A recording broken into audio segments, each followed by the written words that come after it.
es una enfermedad o es un cuadro nosológico que requiere tiempo, el menor tiempo posible para hacer el tratamiento más efectivo.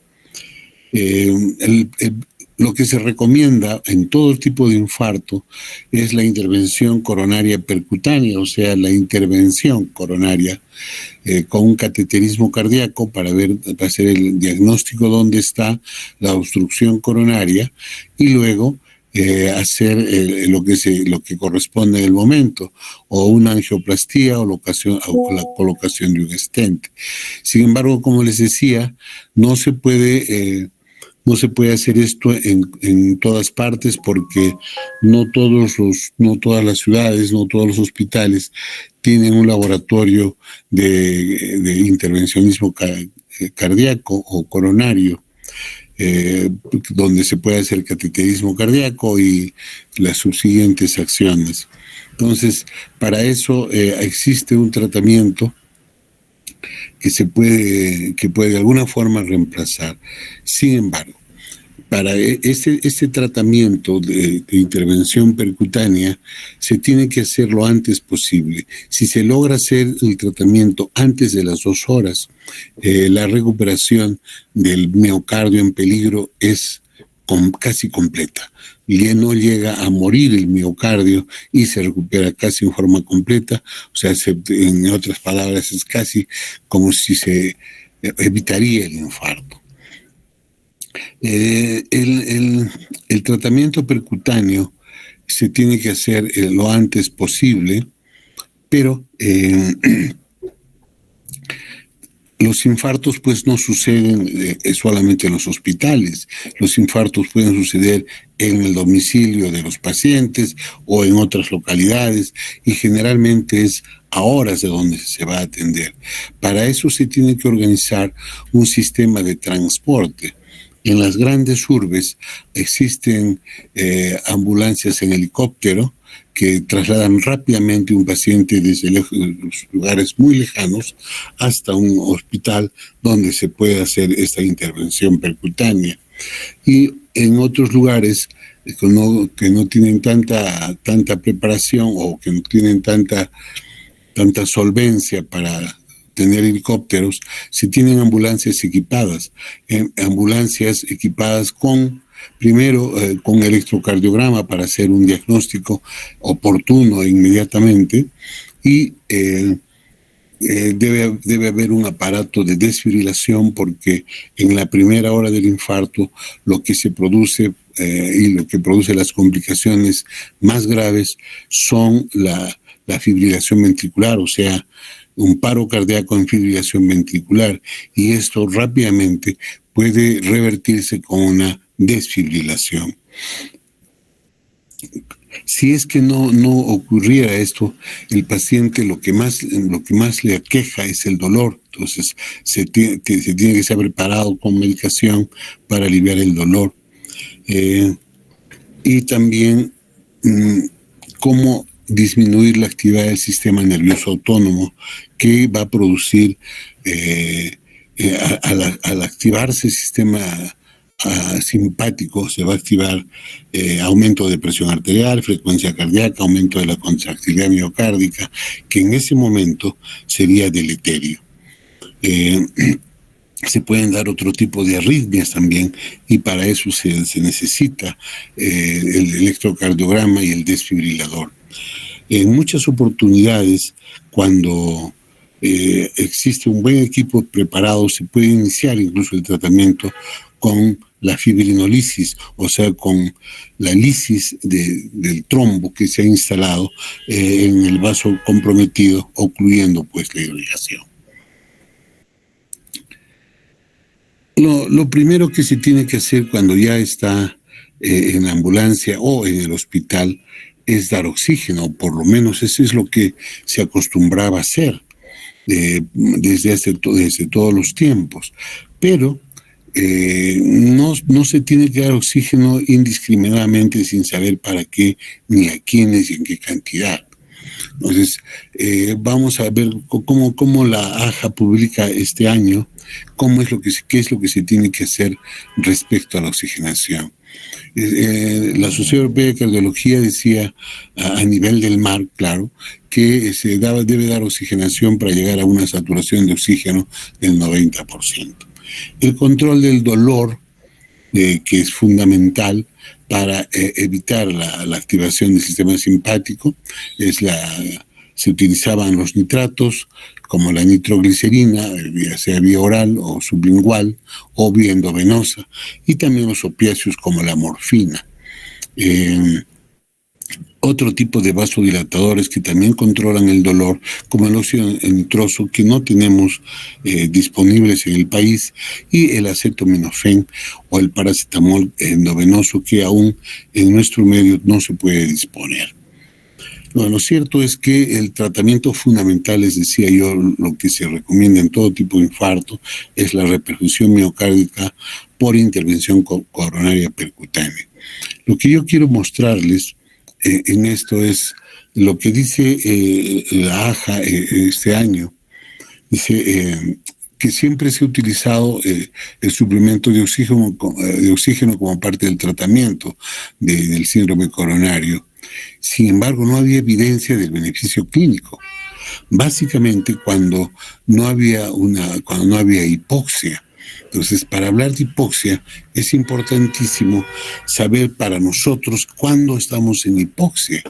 Y para eso es importante saber que el nivel de saturación de oxígeno a nivel del mar es alrededor de 90 a 95, pero en la altura, dependiendo de la altitud, es diferente. Para nuestro medio, la mayoría de instituciones de salud, como el Ministerio de Salud y de Salud, consideran que para 3.850 metros el nivel de oxigenación debe ser superior a 85% de saturación de oxígeno. Entonces, ¿qué es lo que quiero demostrar acá? Que si el paciente no tiene hipoxia y tiene una saturación mayor de 85 en Puno, o para hablar a nivel del mar del 90%, no tendríamos por qué darle oxígeno. Sin embargo, es una costumbre, hay infarto, inmediatamente le ponen oxígeno, sin saber por qué. Entonces, en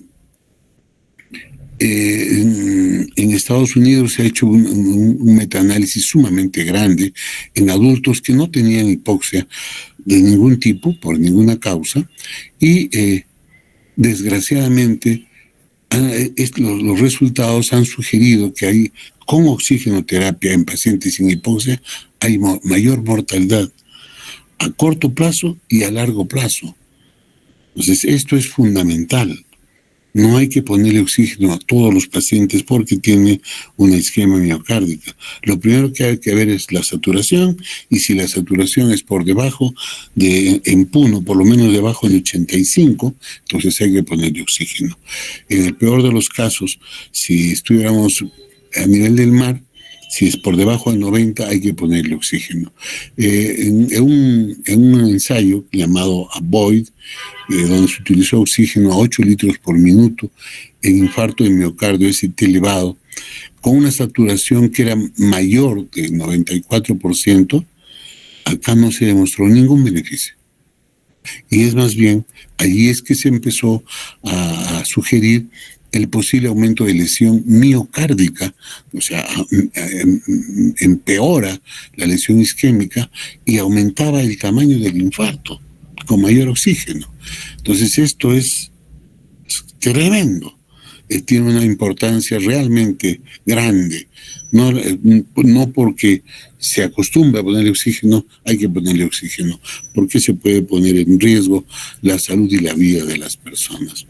En otro estudio llamado DETOS en infarto agudo en miocardio, donde se estudiaron a pacientes con una saturación de oxígeno mayor del 90%, no se pudo demostrar que redujo la mortalidad ni redujo las hospitalizaciones.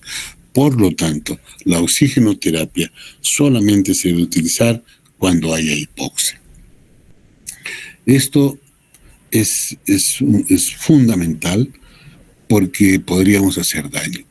Les decía que los analgésicos se tienen que utilizar lo antes posible para un alivio rápido y eficaz del dolor, porque este dolor va a activar la activación del sistema simpático.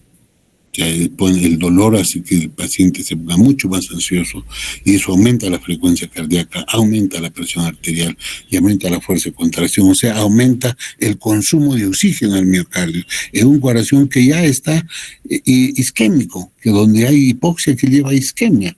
Entonces, la analgesia es fundamental. Sin embargo, los analgésicos solamente producen un alivio sintomático. No se ha demostrado que mejoren los resultados clínicos en pacientes con infarto o con síndrome coronario agudo. Sin embargo, es lo que más está intranquilizando al paciente y poniéndolo mal, que hay que calmar el dolor, y para eso se utilizan básicamente los nitratos y los opiáceos, que son la mejor opción de tratamiento para esto hasta el momento.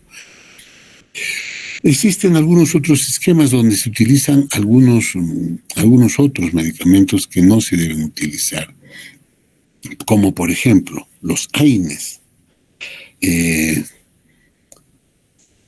Ya se ha abierto la posibilidad de que se utilice el paracetamol y el acetaminofén en algunos otros lugares.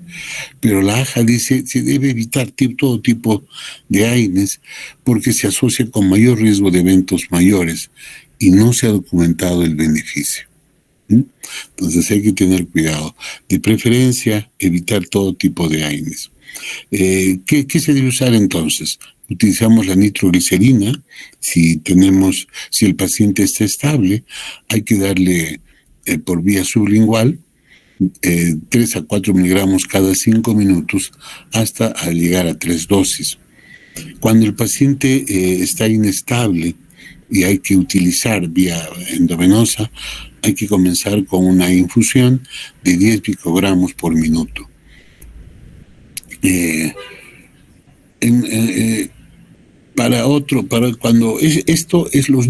¿Qué hace la nitroglicerina?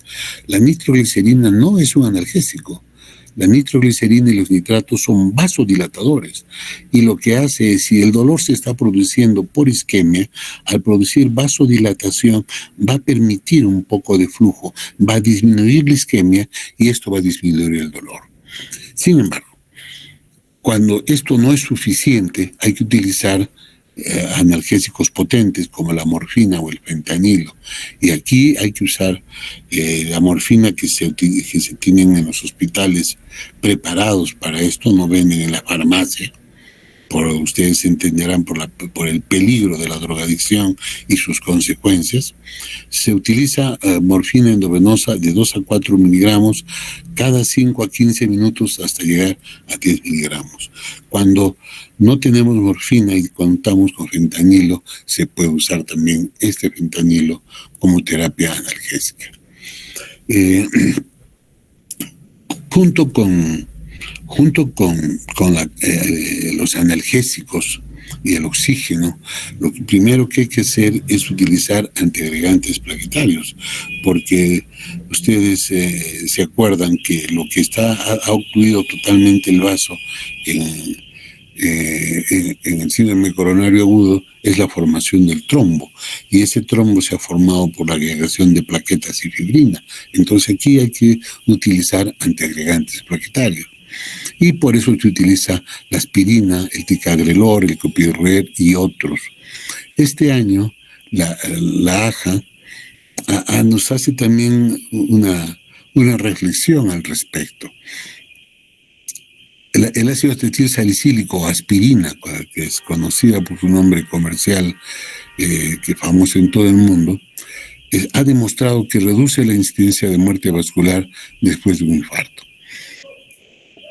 Reduce la aparición de eventos vasculares y coronarios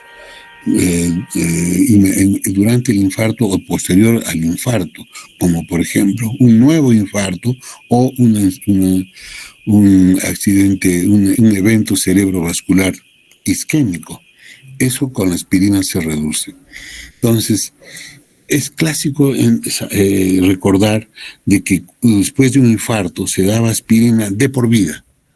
Esto ha cambiado en el tiempo porque el acetilsalicílico, la aspirina, puede producir una serie de hemorragias. Estas hemorragias podrían complicar tremendamente la salud diaria de las personas. Por eso ahora se puede considerar, después de un infarto, se deja terapia doble, terapia antiplaquetaria, con la aspirina y otro antiplaquetario que se utiliza generalmente los del grupo de los inhibidores del P2 y E12 que en nuestro medio es el clopidogrel, y también se habla del prasugrel y del ticagrelor. Lo cierto es que se utilizaba aspirina y es famosa la asociación de aspirina y clopidogrel, la aspirina de por vida y el clopidogrel por un año. Luego, después de que se vieron que habían tantas hemorragias, se dijo que se debía utilizar esta antiagregación plaquetaria obligatoriamente un año. Pero ahora ya la AJA nos dice que se puede suspender la aspirina después de 1 a 3 meses y se debe continuar con el inhibidor del P2 y E12, como el clopidogrel, por ejemplo. Entonces, ¿cómo iniciar el tratamiento con la aspirina? Primero se hace una dosis de carga de 162 miligramos o 325 miligramos. En otros países hay esas presentaciones. En nuestro medio generalmente tenemos aspirina de 80 miligramos, o de 81 miligramos, de 100 miligramos y también de 500 miligramos. Algunas veces se ha utilizar una aspirina de 500 miligramos o la mitad de una aspirina. Pero la dosis de inicio recomendada es de 162 a 325 miligramos para la carga, o sea, la primera dosis. Y hacer una dosis de mantenimiento de 75 a 100 miligramos. Normalmente también era común utilizar la aspirina, que incluso en muchos laboratorios y en las farmacias se la conocían como cardioaspirina al ácido acetilsalicílico de 100 miligramos. Ahora se recomienda desde 75 miligramos, habiéndose demostrado que 75 miligramos es suficiente para su terapia antiagregante plaquetaria en el individuo, lo que también ha demostrado que disminuye la cantidad de hemorragias. Entonces, primero, que ya se puede suspender la aspirina de 1 a 3 meses y que solo se quede con otro antiagregante plaquetario, como en este caso el clopidogrel. El clopidogrel tiene una dosis de carga también, se inicia con 300 a 600 miligramos para empezar y se deja una dosis de mantenimiento de 75 miligramos. El clopidogrel también produce hemorragias, pero no son tan graves o no son tan frecuentes como con el uso de la aspirina.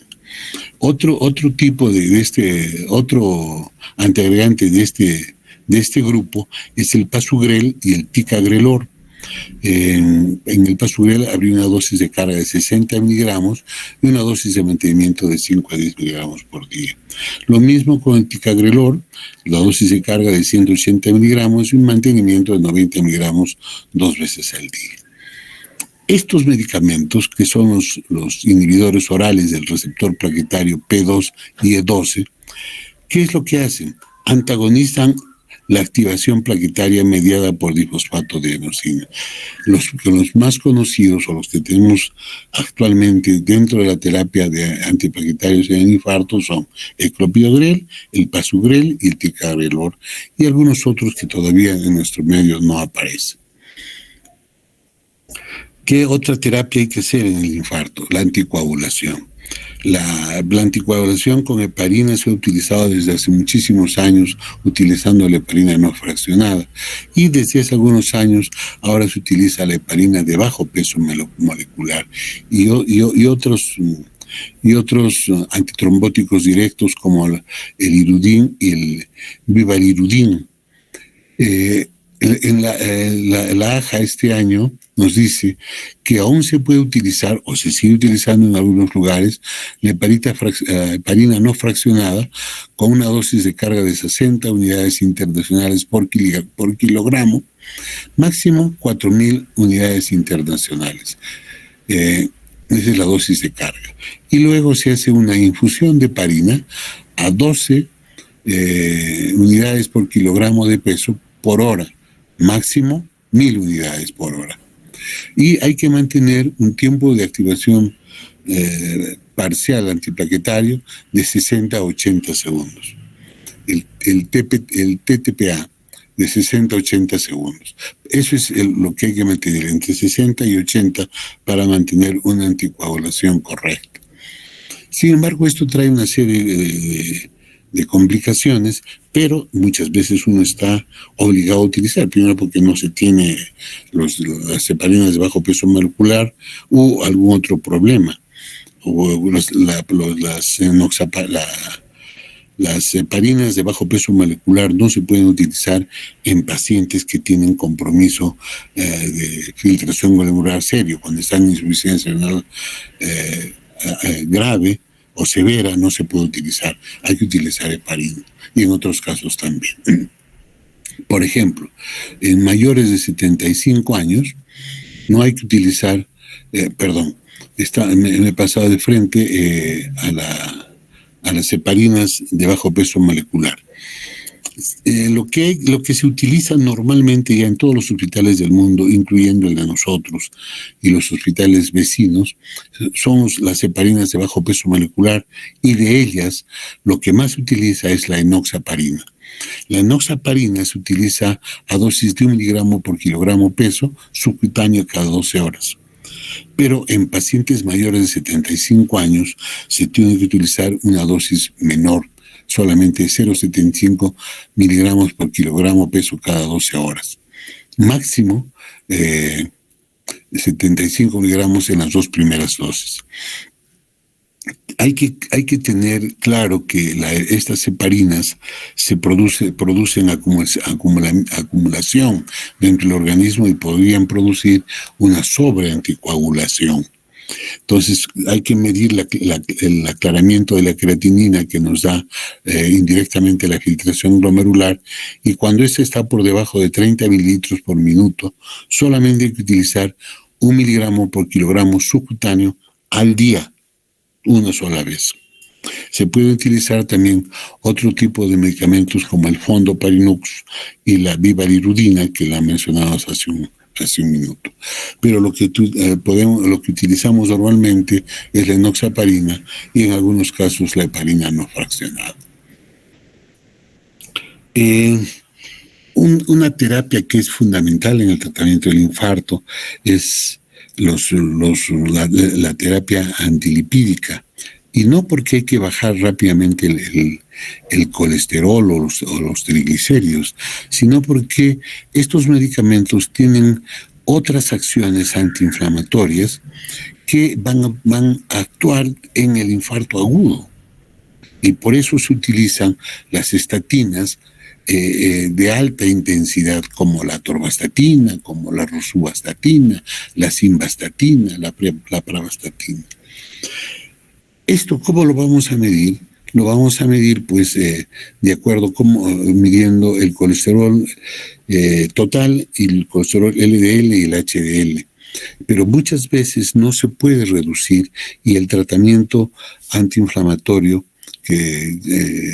u otro tipo de acciones que tiene en estas estatinas en el paciente de infarto agudo de miocardio es midiendo los niveles de LDL. Cuando los niveles de LDL no descienden, se puede utilizar la ezetimiba, que bloquea la absorción del colesterol, que es lesivo en este caso, y también se utiliza en forma crónica para el manejo de los lípidos. Hay un nuevo grupo de medicamentos que aún no tenemos todavía en el mercado, pero que han dado un muy buen resultado ya en todo el mundo, y es el grupo de medicamentos que están englobados como anticuerpos monoclonales para proproteínas, proteína convertasa subtilísima y guión quexina, y que se abrevia PCSK9. Estos medicamentos son la esperanza de los próximos años, solo que en el momento son sumamente caros y todavía no tenemos en el medio. Y en ese grupo tenemos el evolocumab, el alirocumab, estos dos y otro tipo de medicamentos que es parecido a esos anticuerpos es el inclisiran, que es inhibidor de la síntesis de los anticuerpos monoclonales del PCSK9. Y también tenemos el ácido bempedoico, que es inhibidor del ATP, citrato liasa. Y este medicamento, el ácido bempedoico, se utiliza en un grupo especial de pacientes, en aquellos pacientes que están con enfermedad cerebrovascular o pacientes que tienen gota o que tienen cálculos biliares o que tienen alteración de la función hepática, donde no se puede utilizar a grandes dosis las estatinas, por ejemplo. Entonces, este es el manejo que normalmente se hace en la mayoría de hospitales con infarto y miocardio. Hay un grupo de medicamentos que van a limitar el área del infarto porque van a disminuir la activación del sistema simpático y por lo tanto esta función deleteria en el momento agudo. Por ejemplo, el grupo más importante son los bloqueadores beta-adrenérgicos, y los beta bloqueadores adrenérgicos que son remarcados este año en la AJA, dice que disminuyen la demanda de oxígeno del miocardio cuando reducen la frecuencia cardíaca, la presión arterial y la fuerza de la contracción miocárdica, o sea, el inotropismo. Al reducir esto, van a disminuir la cantidad de complicaciones del infarto, y van a mejorar la sobrevida y es el único grupo que hasta ahora ha demostrado ser sumamente beneficioso en el tratamiento del infarto en el momento y en el futuro. Otro grupo de medicamentos que se utiliza y que también se ha demostrado que va a disminuir la muerte por todas las causas y los eventos adversos graves son los inhibidores de la enzima convertidora de angiotensina, que se deben utilizar también en cuanto se pueda, cuando la presión arterial del paciente no los permita. Existe un nuevo grupo de medicamentos que se utiliza cuando el paciente está en insuficiencia cardíaca, y es el sacubitrilo unido al valsartán, que en algunos textos los denominan ARNI. Estos han demostrado reducir más la mortalidad en infarto de miocardio en pacientes con insuficiencia cardíaca.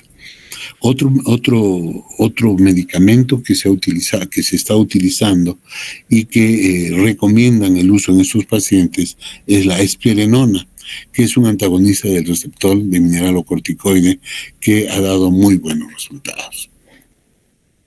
Entonces, esos son los medicamentos que se van a utilizar en el tratamiento del infarto.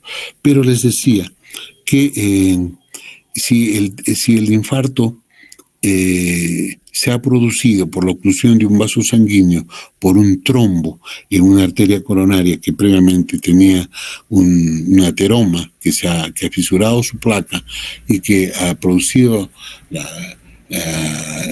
agregación plaquetaria y un trombo, lo que se debe hacer cuando no se puede acceder rápidamente a una intervención coronaria percutánea es hacer trombolisis. Y nuestro organismo tiene su propio sistema de trombolisis que se produce por el activador tisular del plasminógeno, que fisiológicamente lo tenemos.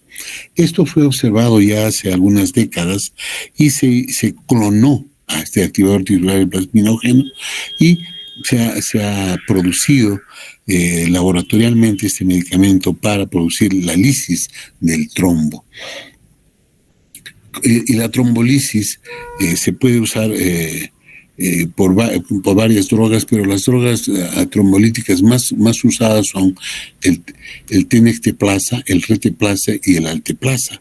El alteplasa es el que utilizamos en nuestro medio y en casi la mayoría de lugares de los hospitales del Perú, que le llaman TPA o alteplasa. Lo cierto es que esta trombolisis se debe utilizar en las 12 primeras horas después de los síntomas del infarto, pero lo ideal sería utilizar antes de las 2 horas. Si se utiliza antes de las 2 horas, como les decía anteriormente, en el caso de la intervención coronaria percutánea, se llega a salvar gran cantidad de miocardio. Entonces, en pacientes que están en las 12 horas después del inicio de los síntomas, se utiliza este medicamento en infusión y se va a alisar el trombo, lo que va a permitir que, destruido el trombo, se recanalice la arteria y pase sangre por ahí, haya flujo sanguíneo y se pueda evitar la muerte de mayor tejido miocárdico. Si fuera en los primeros minutos, en la primera hora, se salva gran parte del miocardio. Dependiendo de las horas que se pasan, hasta las 12 horas se puede salvar una cantidad importante de miocardio o evitar que este infarto crezca más. Se ha demostrado también que después de las 12 horas el efecto es casi nulo, entonces no se recomienda, porque además con la trombolisis se corren algunos riesgos de hemorragia en otras partes. Les decía, el alteplasa, el TPA, se utiliza en infusión, en infusión endovenosa, durando 90 minutos. Primero se utiliza 15 miligramos inmediatamente, en 1 o 2 minutos, y luego se sigue una infusión de 50 miligramos en 30 minutos, y luego los 35 restantes que de donde habíamos sacado los 15 para el bolo, durante 60 minutos. En total, en 90 minutos se pasan una dosis completa de ATP que va a producir trombolisis o la destrucción del trombo o la lisis del trombo, y va a recanalizar la arteria, que va a producir flujo que va a evitar la muerte de tejido miocárdico. Muchas veces se puede hacer este tratamiento y luego de este tratamiento igual hay que mandar a un centro hospitalario donde se pueda realizar intervención coronaria percutánea, porque se ha salvado esa arteria que estaba con el trombo, pero no sabemos cuántas arterias más tienen el peligro de hacer infarto si están tomadas por placas ateromatosas. Haciendo un cateterismo cardíaco se va a saber dónde están los ateromas que podrían producir un infarto, y se tomará la acción correspondiente en ese momento. Sin embargo, les decía que no se puede hacer a todas las personas trombolisis. Hay contraindicaciones que hay para este procedimiento, y hay contraindicaciones relativas que son remarcadas en la AJA este año, y por ejemplo, las contraindicaciones absolutas son cuando hay cualquier hemorragia intracraneal en los días previos. Ahí es una contraindicación absoluta. Cuando hay una lesión vascular cerebral estructural conocida como malformación arteriovenosa, por ejemplo, tampoco se debe hacer trombolisis. Si hay una neoplasia intracraneal maligna conocida, tampoco se debe hacer. Cuando hay un ACV isquémico en los 3 meses previos, tampoco. Si hay sospecha de disección aórtica, es contraindicación absoluta. Si hay un sangrado activo o diátesis hemorrágica, contraindicación absoluta. Cuando hay un traumatismo cráneoencefálico o un traumatismo facial cerrado significativo en los últimos 3 meses. No se hace. Cuando hay una cirugía intracraneal o intraespinal dentro de los 2 meses previos, tampoco. O cuando la hipertensión grave no se puede controlar. Esas son las contraindicaciones absolutas. Y las contraindicaciones relativas son cuando es la hipertensión crónica grave, no está bien controlada. Eso se puede, es una contraindicación relativa, pero dado el caso, se puede utilizar. Cuando hay una hipertensión grave, cuando la presión arterial sistólica está mayor a 180, la diastólica mayor a 110, si hay un SB isquémico previo a unos 3 meses, si hay demencia, cuando ha habido una reanimación cardiopulmonar traumática que duró más de 10 minutos, si ha habido una cirugía mayor en las últimas 3 semanas, cuando hay una hemorragia interna reciente dentro de 2 a 4 semanas, cuando se han realizado punciones vasculares no compresibles, en el embarazo también es una contraindicación relativa, la úlcera péptica activa también, y la terapia anticoagulante oral es una contraindicación relativa. El SB isquémico agudo dentro de las 4 a 5 horas siguientes al inicio de este SB tampoco se puede hacer. No se debería intentar hacer trombolisis, pero es relativo. Viendo el momento, se puede, si es necesario, hay que hacerlo, pues, ¿no? Entonces, y el tratamiento por intervención coronaria percutánea es básicamente hacer una cinecoronariografía para ver las coronarias y ver dónde hay las obstrucciones, llegar por catéter hasta este lugar y hacer la dilatación de estas arterias a lo que se denomina angioplastía. Y para que esto no vuelva a cerrarse nuevamente, se deja una prótesis que se llama stent. Este stent se introduce como un hilito metálico, se lo suelta dentro de la lesión y se expande. Estos stents se quedan en el organismo, pero se vio que luego se podían reestenosar, y para eso se utilizan stents medicados. Lo cierto es que esa es la terapia que es mandatoria en todo el mundo, y es lo que les comentaba que se ha hecho ya en nuestro hospital y que esperemos que en los próximos meses se pueda hacer de todas maneras ya este tratamiento en forma común en nuestro hospital. Con esto hemos terminado en el hospital de Anamayo, me refiero al hospital nuevo que se inaugurará del Seguro Social. Con esto hemos terminado la terapia de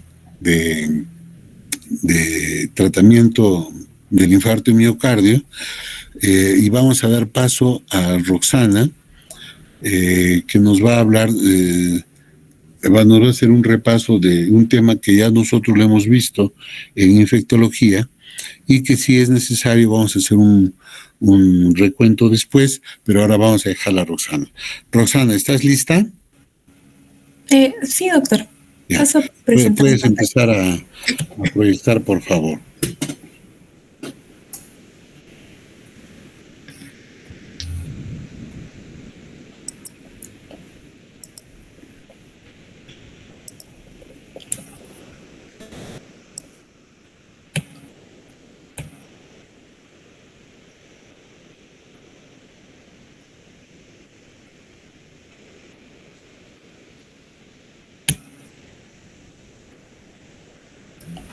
Adelante, Roxana, puedes empezar. Bien, doctor, sí se logra visualizar mi pantalla, ¿verdad? Sí. ¿Se me escucha? Sí, se ve.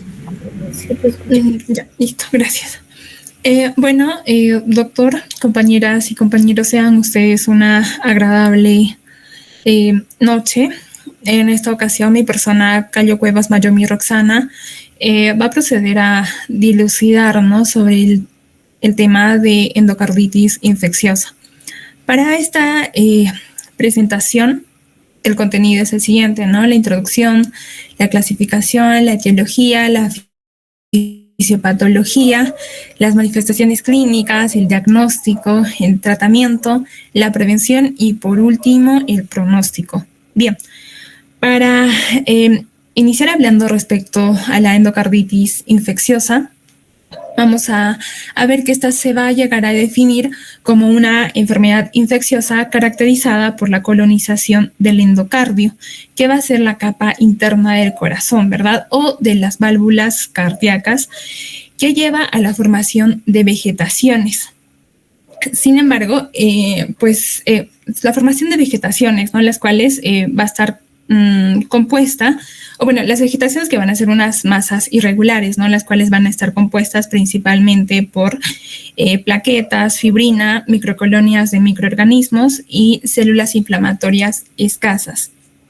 Si bien es cierto, esta va a ser su definición patológica, ¿no? Pero la cual también se llega a complementar con una visión clínica, como por ejemplo la guía de la Sociedad Europea de Cardiología del 2023 enfatiza, ¿no? Que la define también como una enfermedad con manifestaciones tanto intracardíacas como extracardíacas, las cuales van a resultar de dos fenómenos principales.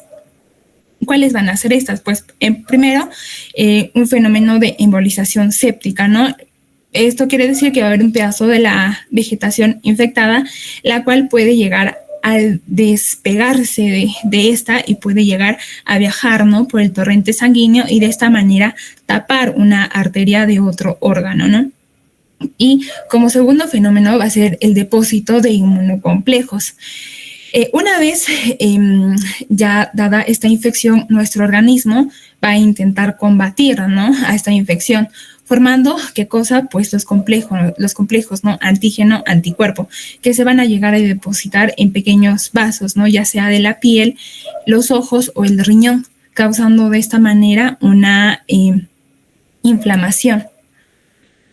Como la vegetación va a llegar a ser una lesión característica de la endocarditis infecciosa, vamos a ver que pues no es solamente un coágulo de sangre con bacterias, ¿no? Sino va a ser una estructura organizada realmente, donde vamos a tener que principalmente las plaquetas y la fibrina van a formar una matriz, ¿no?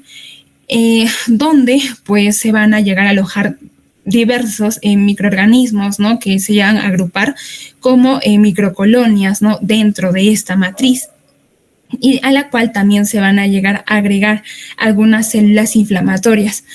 Aquí lo importante, lo resaltante es de que las células inflamatorias llegan a ser escasas, lo que nos lleva a pensar, ¿no?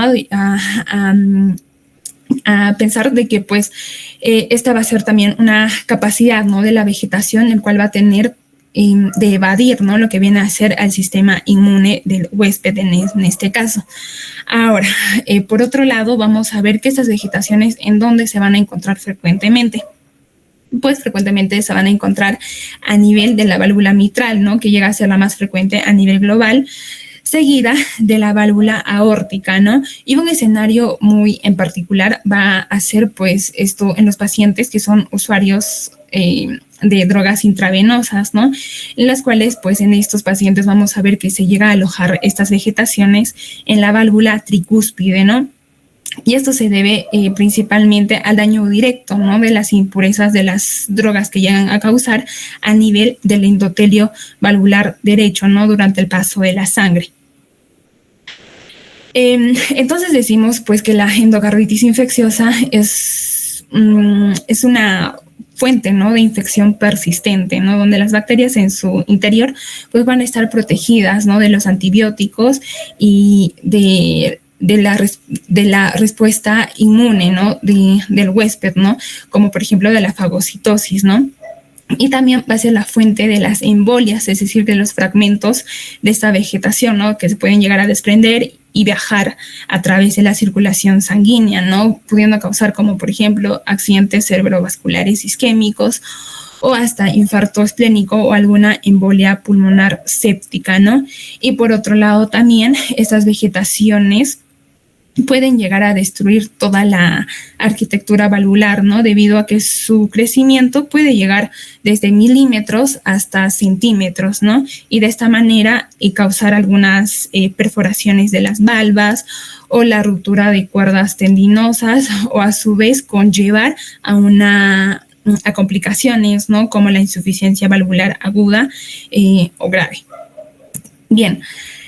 Ahora pasemos a ver las clasificaciones, ¿no? que va a conllevar la endocarditis infecciosa. Vamos a ver que, pues, para entenderlo un poco mejor y para que de esta manera tengamos un manejo terapéutico o dar el pronóstico, se necesita clasificarla, ¿no? Debido a que va a ser muy diferente la presentación en cada paciente.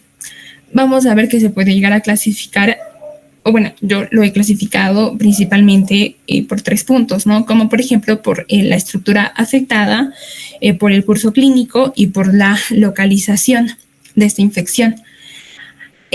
Por la estructura afectada, que probablemente llega a ser la más importante, vamos a tener que se puede subclasificar en endocarditis en válvula nativa, como también en endocarditis en válvula protésica y en endocarditis asociada a dispositivo cardíaco. En el caso de la endocarditis en válvula nativa, vamos a ver que esta infección llega a ocurrir en las válvulas propias del paciente, ¿no? Que generalmente pues se llega a dar por la edad avanzada, ¿no? En ancianos. Por otro lado, vamos a tener la endocarditis en válvula protésica, ¿no?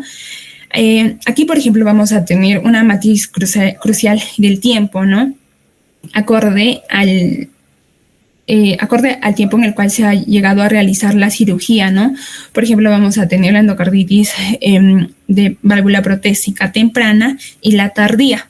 En la temprana va a ocurrir la infección, ¿no? Dentro del primer año post-cirugía, ¿no? Y su microbiología vamos a ver que va a ser distinta y generalmente va a ser dominada por los Staphylococcus coagulasa negativos, ¿no? De la contaminación quirúrgica, ¿no? Y suele tener un pronóstico peor, ¿no? A diferencia de otros. Y por otro lado, la endocarditis de válvula protésica tardía, que la infección se va a llegar a dar posterior, ¿no? Después al primer año de la cirugía, y su perfil de microorganismos se va a parecerse muchísimo más al de la válvula nativa. Y por último, en cuanto a estructuras afectadas, vamos a tener a la endocarditis asociada a dispositivo cardíaco, es decir, en este caso la infección se va a llegar a dar sobre o entre los marcapasos o los desfibriladores implantables, ¿no? Esto vamos a ver que va a ser un grupo que con el paso del tiempo pues va aumentando, ¿no? Los casos debido a que en la actualidad pues hay un mayor crecimiento, ¿no? Debido al uso de estos dispositivos. Por otro lado, vamos a tener a la clasificación por el curso clínico, en el cual vamos a poder observar la endocarditis aguda y la endocarditis subaguda. Ahora, en cuanto a la endocarditis aguda, este va a tener un inicio abrupto y fulminante, ¿no? Con una fiebre alta que va a sobrepasar los 38 grados Celsius, y a su vez también va a presentar una leucocitosis marcada, una toxicidad sistémica, y va a llegar y va a ser causada, ¿no? Por microorganismos muy virulentos, como por ejemplo el Staphylococcus aureus, ¿no? Que si no se llega a tratar, pues puede llevar a la muerte en menos de 6 semanas. Ahora, por otro lado, vamos a tener también a la endocarditis subaguda, el cual pues va a tener un inicio, a diferencia, ¿no? De la aguda, de manera insidiosa, ¿no? Con síntomas que llegan a ser inespecíficos, ¿no? Y pueden llegar a durar semanas antes de su diagnóstico, ¿no? Y a su vez también pues va a estar acompañada, ¿no? de algunas manifestaciones clínicas, como por ejemplo la astenia, la pérdida de peso involuntaria, la febrícula, Y en esta endocarditis subaguda, el microorganismo más típico y más común va a ser el Streptococcus viridans, ¿no? Que a pesar de que pues llega a ser menos virulento, también puede conllevar a que el paciente tenga presente, ¿no?, las comorbilidades o las consecuencias de esta graves. Ahora, por otro lado, también vamos a tener la clasificación que viene a ser por localización, es decir, una endocarditis izquierda y una endocarditis derecha. En el caso de la endocarditis izquierda, esta infección va a llegar a afectar principalmente a la válvula aórtica mitral, ¿no? Y es la más frecuente. Tienes que apurarte un poquito, ya tenemos 20 minutos de exposición. Adelante, por favor. De acuerdo, doctor. Y esta llega a ser la más frecuente y que llega a tener consecuencias hemodinámicas más graves, ¿no? Como por ejemplo la insuficiencia cardíaca. Y después la endocarditis derecha, ¿no?, que va a afectar principalmente la válvula tricúspide, ¿no? Y esta va a ser típica en los usuarios de drogas intravenosas, ¿no?, en los cuales pues sus principales complicaciones llega a ser las embolias pulmonares sépticas, ¿no?, sobre todo por la localización, como podemos intuir. Bien, ahora pasemos a hablar respecto a la epidemiología. Vamos a ver que en términos de incidencia a nivel global, estamos hablando de 3 a 10 casos por cada 100.000 habitantes por año, ¿no? Y pese a que este número puede parecer como que muy bajo, vamos a ver que el impacto en sí de esta enfermedad llega a ser desproporcionalmente alto, ¿no? Ahora, en cuanto a la mortalidad intrahospitalaria, vamos a ver, bueno, a la mortalidad ya sea intrahospitalaria o a los 30 días, va a rondar entre un 25.8%, es decir, 1 de cada 4 pacientes diagnosticados con esta enfermedad llega a fallecer en el corto plazo. Y por otro lado, a los 12 meses, la mortalidad se llega a elevar hasta un 41.9%, ¿no? Y esto nos dice, o bueno, es el claro ejemplo de que pues superar la fase aguda en estos pacientes no significa estar curado, ¿no? Sino nos hace visualizar de que muchas veces las secuelas cardíacas, las embolias y las comorbilidades con las cuales estén estos pacientes llegan a pesar muchísimo más a largo plazo. Bien, ahora, ¿cuál es el paciente típico? Actualmente vamos a ver que ha aumentado es más frecuente, ¿no?, en varones, y vamos a ver que hoy actualmente vemos a pacientes mayores, ¿no?, los cuales llegan a tener esta enfermedad, ¿no?, debido a que van a presentar, ¿no?, una válvula degenerativa, o son pacientes que tienen ya alguna cirugía, ¿no?, de prótesis valvular o dispositivo electrónico implantado y diversas comorbilidades, ¿no? Ya es importante mencionar que más del 25% de los casos actuales llegan a estar asociados a la atención sanitaria, ¿no?, lo que normalmente en la literatura nos lo mencionan como healthcare associated, ¿no? Es decir, que las personas que están relacionadas, que son pacientes o que los cuales están propensos, son los que están teniendo procedimientos invasivos como diálisis o tal vez presentan catéteres venosos, ¿no?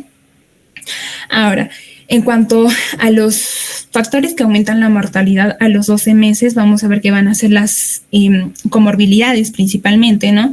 Como por ejemplo, que el paciente esté cursando con diabetes mellitus tipo 2, o a su vez que el paciente presente una función sistólica del ventrículo derecho disminuida, ¿no?, que llega a ser un hallazgo cardiográfico de mal pronóstico, ¿no?, desde un inicio.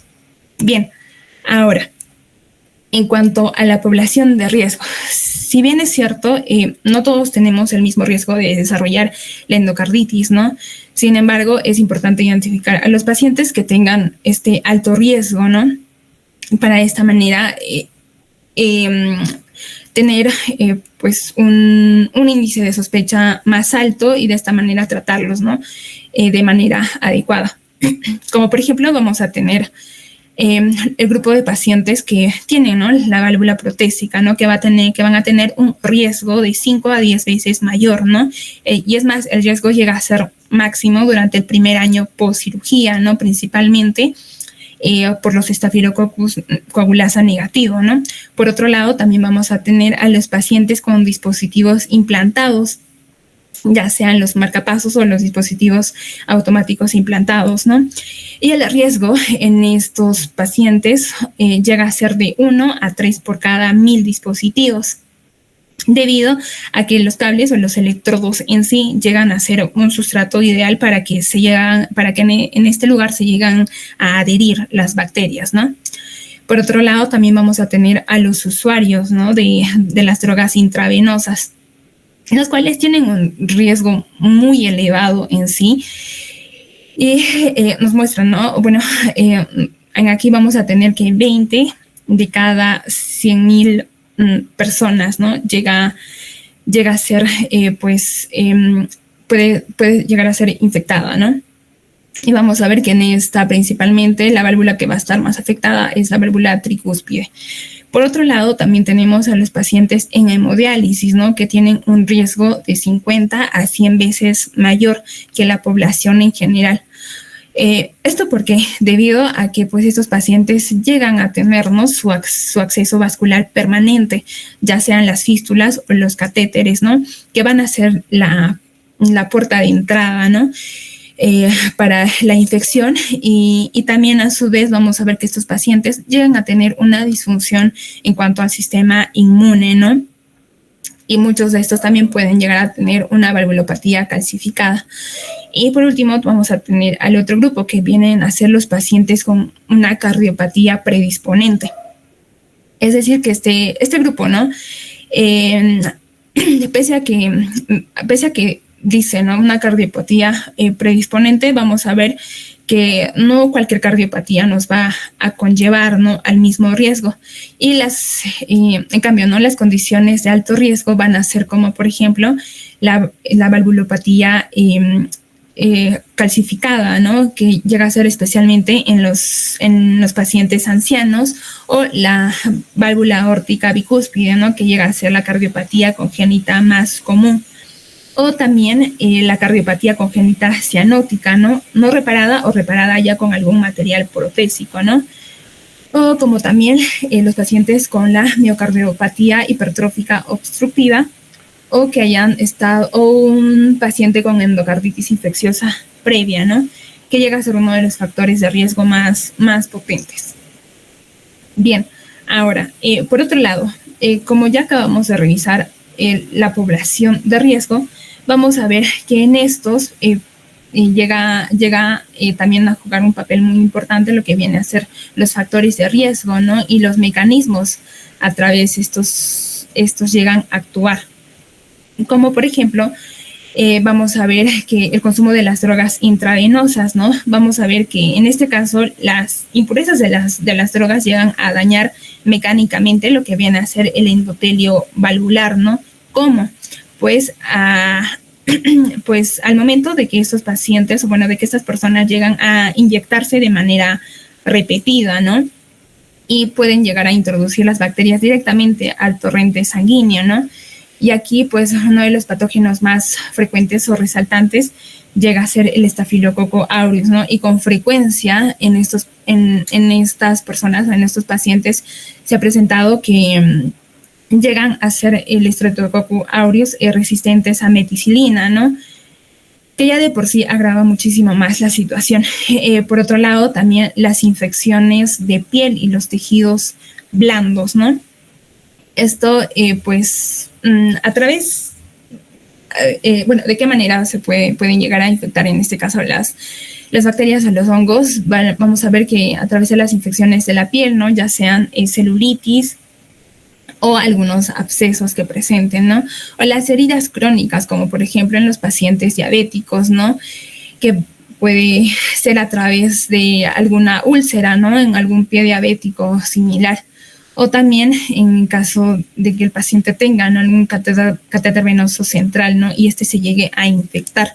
O los procedimientos quirúrgicos sobre tejido infectado, ¿no?, y a su vez también muchas veces, en caso de que se realice, ¿no?, un procedimiento de tatuaje o piercing, ¿no?, en condiciones no estériles, ¿no?, a través de los cuales pueden llegar a infectar los patógenos, ¿no? En este caso vamos a tener también los Staphylococcus aureus, ¿no? Bien, o como también vamos a tener a los Staphylococcus del grupo de coagulasa negativo, ¿no? Bien, por otro lado también vamos a tener las manipulaciones, ¿no?, de los sistemas, tanto del tracto gastrointestinal como del sistema genitourinario. En aquí vamos a ver que los mecanismos a través de los cuales pueden llegar a infectarse, vamos a ver que va a ser a través de la manipulación de los instrumentales, ¿no? Esto en los procedimientos de las endoscopías, de la colonoscopía, de la cistoscopía, ¿no? O como también de las infecciones locales, ¿no?, ya sean a través de la diverticulitis, de la pielonefritis, ¿no?, o en sí de las cirugías colorectal urológica, ¿no? Aquí vamos a ver que los patógenos principalmente asociados con este grupo van a ser los enterococos, ¿no?, ya sean los Enterococcus faecalis o los faecio. Ahora también vamos a tener a los Streptococcus gayolíticos, ¿no?, sobre todo a nivel del tracto gastrointestinal, que anteriormente se le clasificaba como Streptococcus bovis. Vamos a ver que en caso de que haya un paciente que responda de manera positiva para un Streptococcus gayolíticos, debemos hacer aquí un pequeño paréntesis debido a que este patógeno es asociado de manera muy firme con el cáncer colorectal. Es de esta manera que si un paciente responde al Streptococcus gayolíticos, también se le debe de hacer un descarte, ¿no?, de la neoplasia de colon. Ahora, y por último, y tal vez más importante, también vamos a tener a los grupos, ¿no?, bueno, al factor de riesgo de los procedimientos dentales a nivel de la cavidad oral, ¿no?, donde vamos a tener que, pues, el mecanismo principal va a ser las enfermedades periodontales, ¿no?, y las caries en sí, que pueden llegar a crear puertas de entrada crónicas, ¿no?, como por ejemplo los procedimientos dentales que pueden llegar a causar sangrado, como cuáles, pues las extracciones o la cirugía periodontal, ¿no?, que llegan a generar lo que viene a ser una bacteremia transitoria, ¿no? Incluso, es más, lo que viene a ser la mala higiene oral, ¿no?, que puede llegar a causar una bacteremia diaria. Esto es con el simple hecho de estar masticando y a su vez también de haberse cepillado de manera incorrecta los dientes. En este caso, el patógeno clásico de esta zona llega a ser, ¿no?, los Streptococcus viridans, ¿no?, tanto los mutans como los sanguinis, ¿no?, que son microorganismos de baja virulencia, ¿no?, y típicamente van a llegar a causar una endocarditis infecciosa de forma subaguda, ¿no?, con manifestaciones clínicas insidiosas. Bien, ahora pasamos a hablar respecto al aspecto microbiológico, ¿no?, de la endocarditis infecciosa, que en sí llega a constituir, ¿no?, como que el núcleo principal de la enfermedad, ¿no? Vamos a ver que el relacionado de manera principal va a ser el Staphylococcus aureus, ¿no?, el cual va a representar el 30% de los casos, ¿no?, y de esa manera posicionándose como el agente etiológico número 1, ¿no?, a nivel global. Actualmente vamos a ver que este patógeno va a estar predominantemente en usuarios de drogas intravenosas, ¿no?, donde pues llega a afectar principalmente la válvula tricúspide, ¿no?, y a su vez también va a estar asociado estrechamente a la presencia, ¿no?, también de pacientes que tengan dispositivos cardíacos implantados, ¿no?, ya sean los marcapasos o los desfibriladores. Este va a ser el agente principal en caso, por ejemplo, de endocarditis nosocomial o asociado a la atención sanitaria, ¿no?, y frecuentemente también va a estar vinculado a los pacientes que tengan catéteres venosos centrales, ¿no? y va a generar un curso clínico agudo y fulminante, ¿no? Que va a ser caracterizado por la fiebre alta, la toxicidad sistémica marcada y la rápida progresión, ¿no? En cuanto a su virulencia excepcional, vamos a ver que va a ser esta mediada a través de la proteína A de superficie, el cual se va a llegar a unir a los fragmentos FC de la inmunoglobulina G.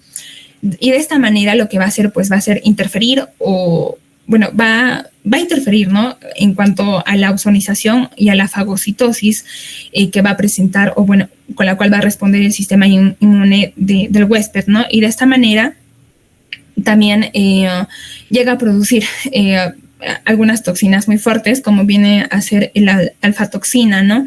El cual va a llegar a formar poros en la membrana de las células endoteliales, como también de los miocitos y de los eritrocitos, ¿no? Causando de esta manera una lisis celular y un daño tisular directo. Y a su vez también va a tener una avidez, si lo podríamos decir de esta manera, para adherirse en cuanto al endotelio ya dañado, ¿no?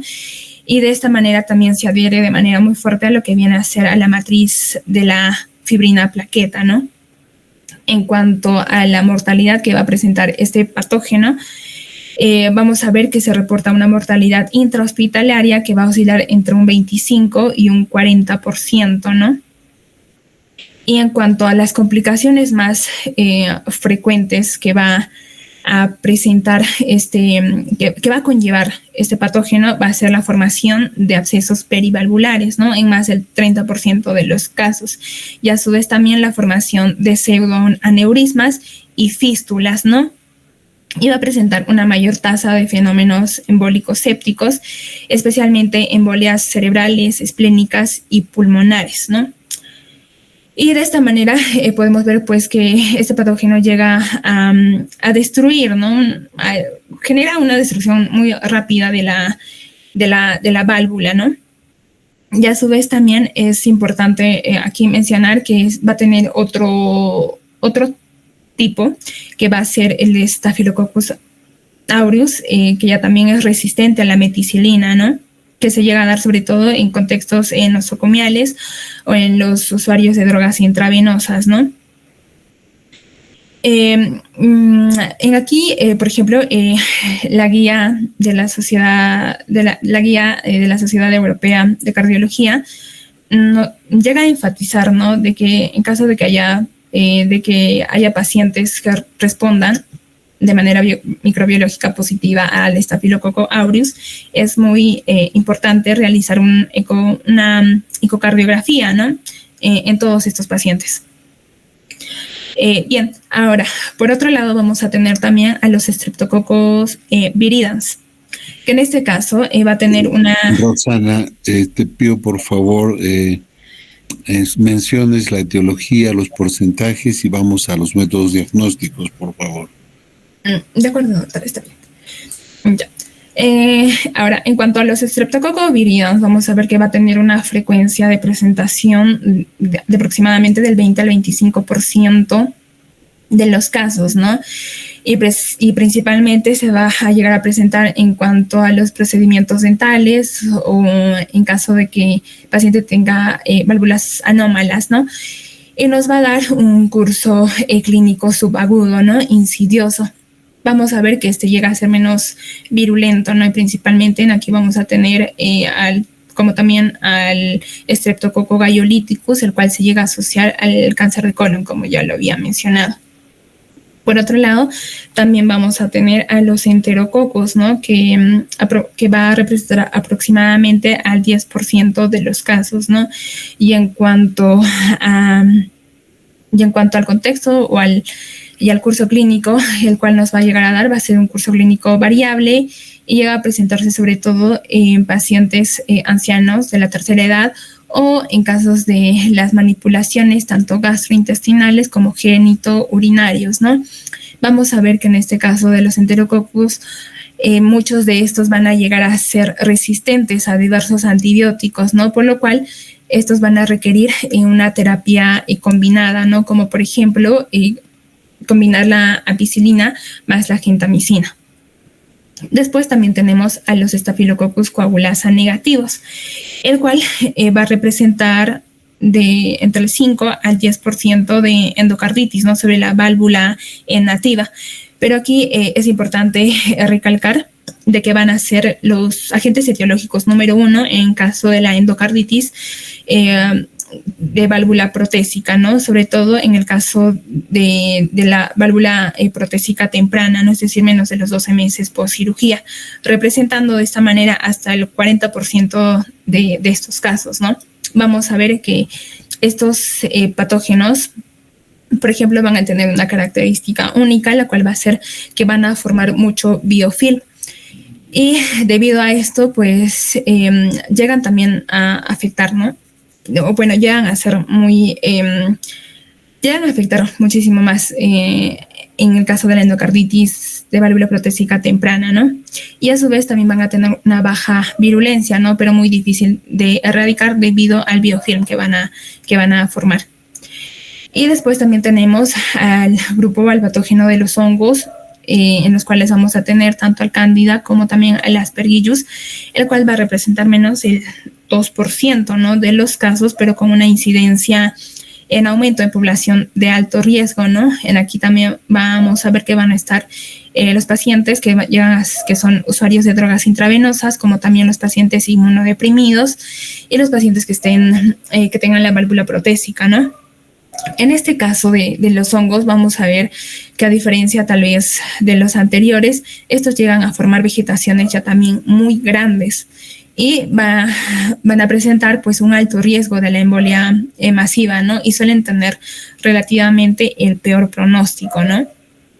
Y por otro lado también vamos a tener al grupo ASIC, el cual pues está conformado, ¿no? por los Haemophilus principalmente o especialmente, ¿no? Por los Haemophilus parainfluenzae o por los Haemophilus aprophilus, ¿no? Como también por los Aggregatibacter, como también por los Cardiobacterium hominis, los Eikenella corrodens y la Kingelia, ¿no? En aquí vamos a ver que principalmente esos van a ser habitantes normales de la cavidad oral, ¿no? Y la orofaringe, ¿no? Y su puerta de entrada suele llegar a ser la mucosa oral dañada, ¿no? Aunque a menudo no se logra identificar, ¿no? Vamos a ver que predominantemente van a llegar a causar una endocarditis sobre la válvula nativa, con un curso subagudo, ¿no? E indolente a su vez. Bien. De esta manera, pasemos a hablar ahora respecto al... Vayamos, por favor, al diagnóstico. De acuerdo, doctor. Esta es la fisiopatología. Las manifestaciones clínicas. Eso es importante, ¿no? Es parte del diagnóstico. Sí, doctor. Bien.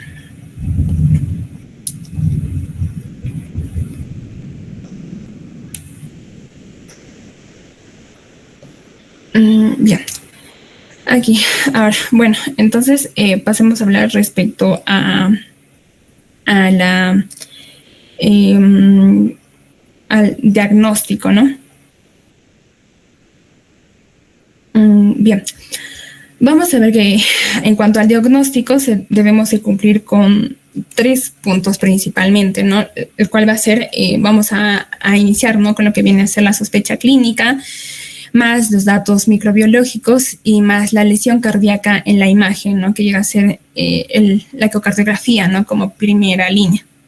Vamos a observar aquí, vamos a identificar, ¿no? Si la presentación llega a ser de manera aguda, subaguda o crónica, ¿no? Y también, principalmente, ¿no? Lo que viene a ser la fiebre, ¿no? De origen desconocido, ¿no?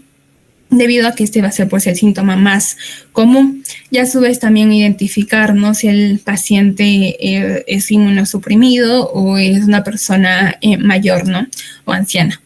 Y a su vez también de que no haya biomarcadores definitivos, ¿no?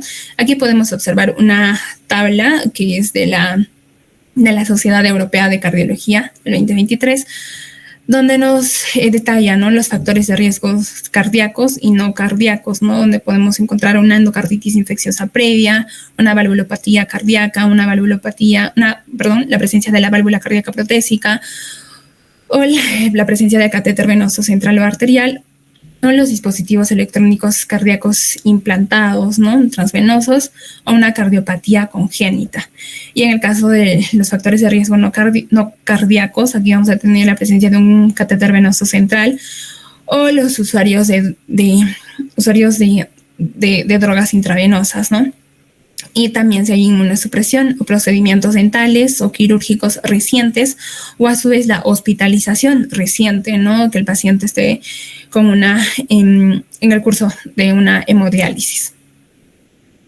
Bien, ahora, principalmente en cuanto al diagnóstico microbiológico, vamos a ver que esta va a ser la prueba fundamental, debido a que, pues, en este caso debemos de, para confirmar, ¿no?, la sospecha o la presencia de algún agente patógeno, ¿no?, que principalmente suelen ser bacterianos, ¿no? Ahora, ¿cuándo es que se debe de realizar la toma, ¿no?, de esta prueba microbiológica? Debe de ser antes de realizar, antes de iniciar cualquier tratamiento antibiótico, ¿no?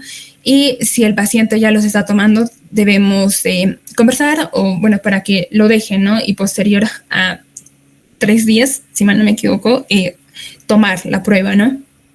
Ahora, ¿cuántas series se debe de tomar de esta prueba? Pues vamos a ver que se deben de tomar 3 series de hemocultivos. Cada serie van a ser 2 frascos, ¿no? Uno aerobio y uno anaerobio. ¿Y de qué manera se deben de tomar estas pruebas? Pues se debe de tomar cada prueba en una serie de venopunción diferente, ¿no? Como por ejemplo en el brazo izquierdo y en el brazo derecho, ¿no? Y cada cuánto tiempo, pues al menos con una hora de separación, ¿no?, entre la primera y la última toma, ¿no? Es lo que nos recomienda la guía europea de cardiología, ¿no? Vamos a ver que en cuanto más series de pruebas se tomen, estas van a tener una mayor sensibilidad diagnóstica, como por ejemplo, ¿no?, que son los 3 sets que llegan a ser los 6 frascos, tanto 3 aerobios y 3 anaerobios, nos van a presentar una sensibilidad diagnóstica de un 96 a un 98%, ¿no?, de sensibilidad diagnóstica. Y en este caso, ¿qué es lo que pasa en caso de que sean negativos, de que los hemocultivos salgan negativos, que normalmente suelen presentarse en casos de hasta un 10%? Vamos a ver que la causa principal, o lo que principalmente debemos de sospechar, viene a ser la administración previa de antibióticos, y entre las otras causas pueden llegar a ser las infecciones por microorganismos de crecimiento lento, ¿no?, como por ejemplo el grupo ASEC, ¿no?, o como también algunos microorganismos que llegan a ser intracelulares. ¿A quiénes vamos a tener aquí? Pues vamos a tener aquí como por ejemplo los patógenos de la Coxiella burnetii o del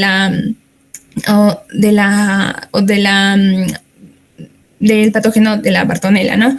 En estos casos, pues vamos a necesitar las serologías ya también en este caso, ¿no? Bien, ahora en cuanto al método de diagnóstico principal, o al gol estándar, si se podría decir, va a ser a nivel imagenológico la ecocardiografía, ¿no?, que va a ser la técnica de primera línea, y esta pues va a ser la técnica fundamental para detectar las vegetaciones y las complicaciones intracardíacas con las cuales esté cursando el paciente, ¿no?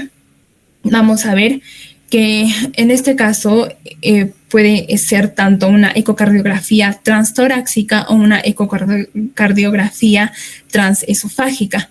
Vamos a ver que en el caso de la transtorácica, esta llega a ser un procedimiento no invasivo, ¿no?, a diferencia del transesofágico, el cual es semi-invasivo. Ahora, en cuanto a la sensibilidad, vamos a ver que la ecocardiografía transesofágica llega a ser de baja a moderada, ¿no?, entre un 70%, y en el caso de la ecocardiografía transesofágica llega a presentar una sensibilidad muy alta, hasta mayor del 95%. Ahora, las indicaciones principales para realizar estos dos procedimientos, estas indicaciones imagenológicas, va a ser de que la ecocardiografía transesofágica va a ser indicada de manera, va a ser un estudio que se va a indicar para todos los pacientes con la sospecha, ¿no?, de la endocarditis infecciosa. A diferencia de la ecocardiografía transesofágica, el cual se va a llegar a indicar principalmente en caso de que haya una sospecha de endocarditis infecciosa con válvula protésica, ¿no? O en caso también de que la ecocardiografía transesofágica no haya sido concluyente, ¿no? Pero sin embargo lleguemos a observar de que el paciente esté presentando una alta sospecha clínica, ¿no? Y por último también se llega a indicar para detectar las complicaciones, lo que viene a ser principalmente los abscesos, ¿no?, a nivel de las válvulas. Bien.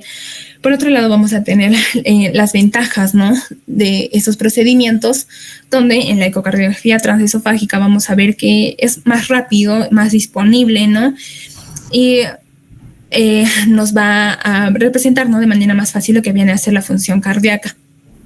Y por otro lado, la ecocardiografía transesofágica nos va a tener debido, ¿no?, de que también tiene una mayor sensibilidad, en aquí vamos a poder observar la imagen de una alta calidad, ¿no?, donde vamos a poder visualizar los pequeños detalles y las prótesis en sí.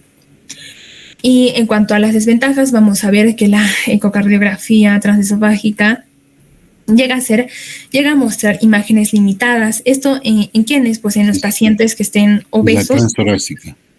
Sí, la transtorácica, doctor. Y en caso de que estén cursando con una enfermedad pulmonar obstructiva crónica, ¿no?, en EPOC. Y en caso de la ecocardiografía transesofágica, vamos a ver que en cuanto a sus desventajas pueden llegar a ser de que es invasiva, ¿no?, y pues requiere sedación, y a su vez también no siempre está disponible, ¿no? Bien, ahora, otro método de... Roxana, nos falta 6 minutos para que completes tu hora. Ya, doctor. Ya. De manera rápida, entonces, en cuanto a la tomografía por emisión de positrones, vamos a ver que en este caso se puede llegar en este caso, ¿no?, se utiliza el 18F fluorodesoxiglucosa, ¿no? Esto debido para detectar el aumento del metabolismo glucolítico, ¿no?, en los focos de infección e inflamación. Aquí recordemos de que pues la glucosa, ¿no?, llega a ser el alimento principal, o que es lo que normalmente llega a consumir las bacterias, ¿no? Y llega a ser especialmente útil en caso de la endocarditis protésica y de dispositivos, ¿no?, donde la ecocardiografía puede llegar a equivocarse, ¿no? Y en aquí donde vamos a poder visualizar una captación focal anormal, ¿no?, alrededor de la prótesis, ¿no? Y llega a ser considerado como un criterio mayor de imagen, ¿no?, según los criterios de Duke modificados. Ahora, también vamos a tener la tomografía computarizada cardíaca, ¿no?, que llega a ser superior a la ecocardiografía para evaluar la anatomía detallada de las complicaciones, ¿no?, como por ejemplo para llegar a observar los abscesos perivalvulares y las fístulas, ¿no?, y llega a ser una herramienta muy clave para el plan quirúrgico. Bien, de esta manera llegamos a pasar a lo que vienen a ser los criterios de Duke modificados, donde vamos a tener principalmente los 2 criterios mayores y 5 criterios menores, ¿no?, donde podemos observar como, por ejemplo, el primer criterio mayor, que vienen a ser los hemocultivos positivos, ¿no?, para microorganismos típicos, ¿no?, donde vamos a ver que 2 hemocultivos separados para microorganismos típicos, como podrían llegar a ser los Staphylococcus aureus o los Staphylococcus viridans o los Staphylococcus gayolíticos o el grupo ASIC, ¿no? O por otro lado, los hemocultivos persistentes positivos, es decir, 2 hemocultivos positivos con una separación de 12 horas, ¿no?, o de 3 o de 4 hemocultivos positivos, ¿no?, con un tiempo prolongado de separación. Después también vamos a tener que otro criterio mayor va a ser la evidencia, ¿no?, de la afectación endocárdica en la imagen, ¿no?, ya sea a través de la ecocardiografía o de la tomografía computarizada o del PET, ¿no? Con la tomografía por emisión de positrones, ¿no? Bien, vamos a ver que aquí se debe de llegar a observar lo que viene a ser la vegetación, ¿no? La masa adherida a la válvula, o en el camino se debe de llegar a observar un jet de regurgitación, ¿no? O en el dispositivo como tal, y también debería de llegar a observarse lo que viene a ser el absceso, ¿no? Ya sea una colección de pus en el anillo valvular o en el miocardio. O a su vez también una nueva deslicencia, ¿no? En caso de la válvula protésica o una nueva regurgitación valvular. Ahora, en cuanto a los criterios menores, vamos a poder observar que principalmente va a ser la predisposición, ¿no? Una cardiopatía predisponente o el uso de las drogas intravenosas. Otro también muy importante, el cual viene a ser la fiebre, ¿no? Mayor a 38 grados Celsius, y en tercero, los fenómenos vasculares, ¿no? Ya sea émbolos arteriales mayores, aneurismas micóticos, las hemorragias intracraneales o las lesiones de Jenny-Way, ¿no? Y como cuarto criterio menor vamos a tener los fenómenos inmunológicos, ¿no? Es decir, que aquí vamos a llegar a observar qué cosa, pues los nódulos de Osler, las manchas de Roth o la glomerulonefritis, ¿no? Como tal. Y como quinto criterio menor vamos a poder observar lo que vienen a ser los hallazgos microbiológicos, ¿no? Los hemocultivos positivos que no cumplen el criterio mayor o evidencia serológica, ¿no? De infección activa. Entonces decimos que pues para la clasificación diagnóstica final vamos a ver que va a ser una endocarditis definitiva en caso de que cumpla los dos criterios mayores o un criterio mayor más 3 criterios menores o los 5 criterios menores, o una endocarditis posible en caso de que esté cumpliendo con un criterio mayor y un criterio menor o 3 criterios a 4 criterios menores, ¿no? Y una endocarditis definitivamente descartada viene a ser de que no cumple los criterios, ¿no? De endocarditis definitiva o posible durante el ingreso o como un diagnóstico alternativo firme. Bien. Ahora, para poder avanzar un poco, se ha visto en parte la forma del diagnóstico. Ahora, que una vez diagnosticado, ¿cuál es el tratamiento? Bien. Ahora, en cuanto al tratamiento, vamos a ver que lo principal, ¿no? Viene a ser el tratamiento empírico antibiótico que debemos de manejar, ¿no? Es decir, el uso de bactericidas no bacteriostáticas, ¿no? Como por ejemplo el uso que lo principal, ¿no? Tiene que ser pues matar, ¿no? A la bacteria por sí misma en este caso, ¿no? Vamos a ver que el tratamiento llega a ser prolongado, ¿no? Que se necesitan semanas de tratamiento. Ahora, ahora, en cuanto a la terapia empírica, se va a llegar a iniciar una vez cuando la sospecha llega a ser alta y el paciente llega a estar inestable, ¿no? La elección va a depender acorde a los contextos, ¿no? Esto que nos dice la guía. Como por ejemplo en el caso de la endocarditis de la válvula nativa adquirida en la comunidad o de la endocarditis de válvula protésica tardía, ¿no? Mayor a 12 meses, en el cual vamos a tener que utilizar lo que viene a ser la terapia antibiótica con ampicilina, ¿no? Que va a ser combinada con la ceftriaxona, ¿no? Esto con cloxacilina y gentamicina, ¿no? Y el cual se va a llegar a indicar con las siguientes dosis, ¿no? Como por ejemplo la ampicilina en 2 gramos por día de manera intravenosa, en 4 o 6 dosis, ¿no? Y en la ceftriaxona de 4 gramos por día de manera intravenosa o intramuscular en 2 dosis.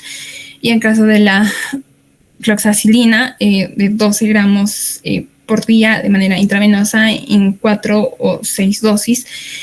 Y la gentamicina de 3 miligramos por kilo por día de manera intravenosa o intramuscular en una dosis, ¿no? Es lo que nos indica. Ahora,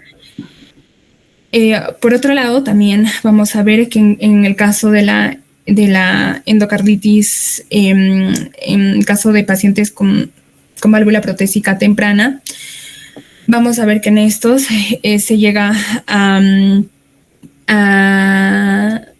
a indicar, ¿no?, lo que viene a ser la vancomicina o la daptomicina más lo que viene a ser la gentamicina y la rifampicina, ¿no?, en las siguientes dosis, ¿no?, como la vancomicina en 30 miligramos por kilogramo por día de manera intravenosa en 2 dosis, o la daptomicina en 10 miligramos por kilogramo por día de manera intravenosa en una dosis.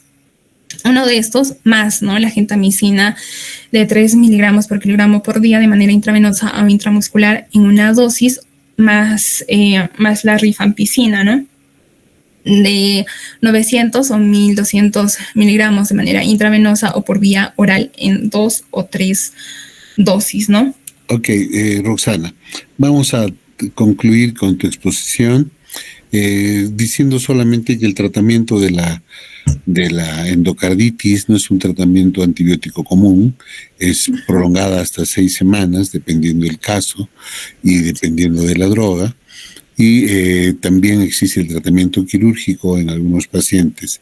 El tratamiento generalmente es asociado a 2 drogas o 3 drogas y buscando qué tipo de endocarditis estamos tratando, en válvula nativa, en válvula protésica, es un paciente usuario de drogas, entonces dependiendo qué germen es el más frecuente, se hará el tratamiento empírico correspondiente. Chicos, esta ha sido la exposición de su compañera Mayumi. Yo quiero felicitarla, ha hecho una buena exposición. Espero que haya sido útil. Este tema lo hemos visto con todos ustedes, con la mayoría por lo menos, en infectología. Si es que el tiempo nos da, vamos a hacer un repaso más, pero de lo contrario vamos a avanzar un poco los temas porque estamos un poco retrasados. El día jueves vamos a ver miocardiopatías. Ya, entonces vamos a terminar con la clase del día de hoy. De repente vamos a cambiar un poco el esquema de lo que habíamos pensado. No ha sido tan fácil la innovación que queríamos dar. Chicos, entonces el jueves, dependiendo si sigue la huelga en forma virtual, si no, será en forma presencial en la facultad. Te damos oportunidad a la clase el día de hoy. Buenas noches.